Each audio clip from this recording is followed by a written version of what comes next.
Hello everyone, welcome to another video of Algo Savvy. In today's video, we will learn about calculating branch sums of a binary tree. A binary tree is a data structure where each node has at most two children. The topmost node is called the root node, and the nodes at the bottom with no children are called leaf nodes. In this problem, we are given the root of a binary tree and we are asked to calculate all the branch sums and return them in an array. A branch of a binary tree is the path from the root node to one of the leaf nodes. Since there are 5 leaf nodes, we have 5 different branches. For example, 1, 2, 3, and 4 forms a branch, and the branch sum for this particular branch is 10. Similarly, 1, 2, 5 forms another branch, and the branch sum for this branch is 8. And so on, we have 3 other branches 1, 6, 7, which gives me 14, 1, 6, 8, 9, which gives me 24, and 1, 6, 8, 10, which gives me 25. So I need to return all these sums as an array. Hope the question is clear. Let's talk about the solution. This problem can be solved using recursion, where we will keep track of the previous sum. At each node, we will call this recursive method and pass the previous sum. So for starting, when we start at the root node, my previous sum here will be 0. And my current sum at 1 will be 1. So this current sum will become the previous sum for both the children of 1. So at 2, the previous sum is equals to 1 and the current sum is equals to 3. At 3, the previous sum is equals to 3 and current sum is equals to 6. At 4, the previous sum is equals to 6 and the current sum is equals to 10. So when we reach at 4, there are no more child node. At each node, we are also checking if there are no child nodes or not. So when we reach at any of the leaf nodes, when there are no child nodes, we will pass the current sum value to the list. So if I have a list which is empty, I can add this current sum to the list. Similarly, we will proceed to 5, where the previous sum is equals to 3 and current sum equals to 8. Once we are done with the left side of 1, we move to the right side. At 6, my previous sum is 1 and my current sum is 7. At 7, my previous sum is 7 and current sum equals to 14. Since this is the leaf node, I will be adding 14 to the list. Before that, I will just add 8 also to the list and then 14. Now I come to 8. My previous sum at 8 is 7 and the current sum is 15. At 9, my previous sum is 15 and the current sum is equals to 24. At this moment, I'll be adding 24 to this list. Then I'll go to the second child of 8, where my previous sum is equals to 15 and current sum is equals to 25. This approach is also called depth first search approach because, as you see, we have first covered all the left side of a particular node before going to the right side. In the code walkthrough, that will be much more clear.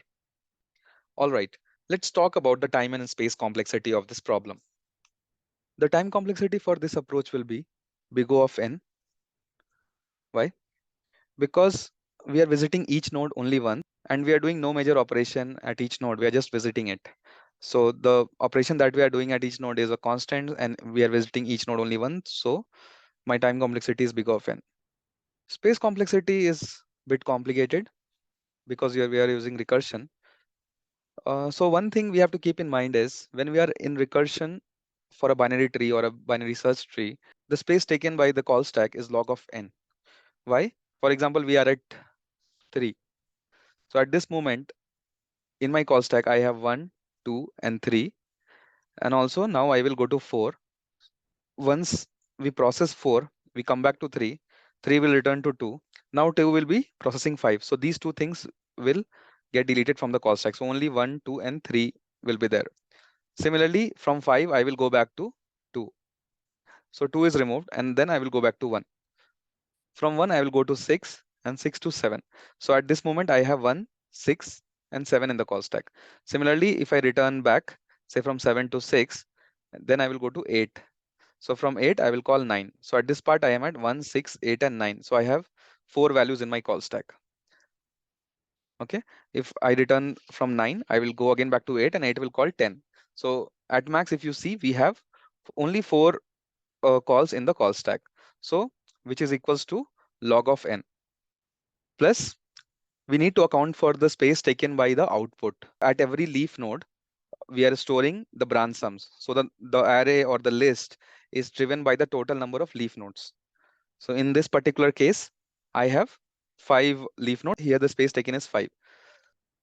In a binary tree, calculating a leaf node is a totally math problem, but there is another way to understand how much space will be taken by the output. It cannot be greater than the number of nodes, right? So at max, we will be returning, say, if all are leaf nodes, which is not possible, it will always be less than n. So the limit that I have is n, right?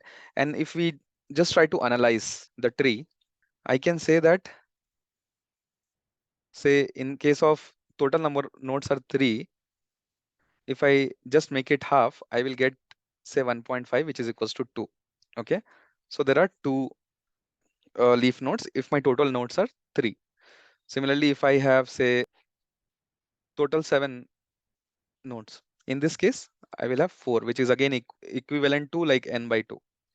So n by 2 is the number of leaf nodes which we can assume, and n by 2 is nothing but n in case of complexity analysis. And in case of this particular formula, since n is significantly greater, and in complexity analysis, we will take it as n. So my space complexity also will be n. Hope the time and space complexity is clear. If you have any doubt, please do comment in the comment section. Let's move on to the code walkthrough. So let's talk about the code walkthrough.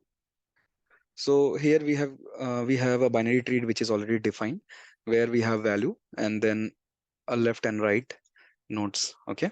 So, and here we have the method signature defined to calculate the branch sums, where we are provided with the binary tree root object. So we will be given the root of the binary tree, and I need to return the list of branch sums as list integer. Okay.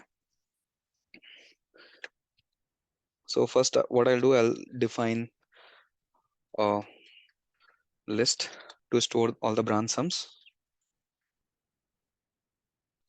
So I will take help of a helper function. I will call it branch sums helper. And here I will be passing the root node, the list, and the running sum, which is, or the previous sum, which is 0 for the root node.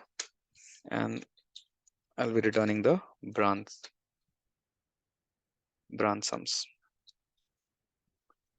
Okay, let's define the helper function. So public static void branch sum helper. It expects a binary tree. So binary tree current node list of integer, store all the branch sums,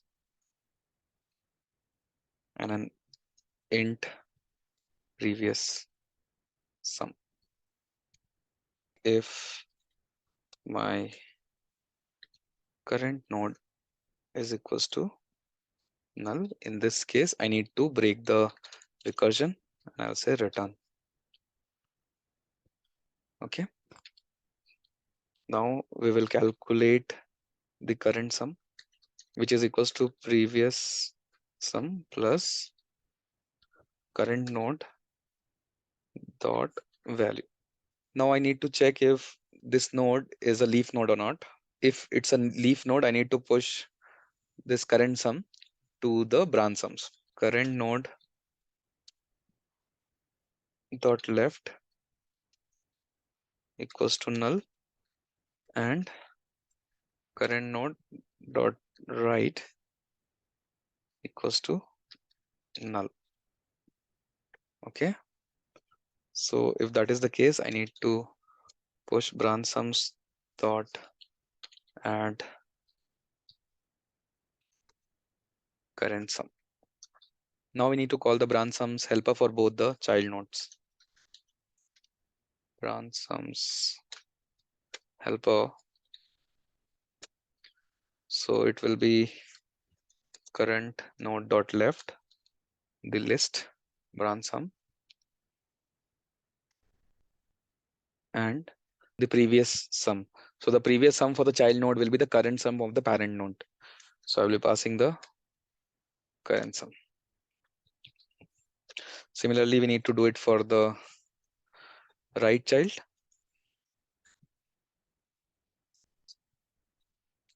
So the time and space complexity, as discussed in the logical walkthrough, this is big of n. Okay. Hope you like this video. If you have any doubt regarding this question, or if you have any alternate approach, please do put it in the comments and I'll be happy to reply to you. So friends, if you like the content, then please like the video and subscribe and share the channel with your friends who are preparing for interviews. See you in the next video.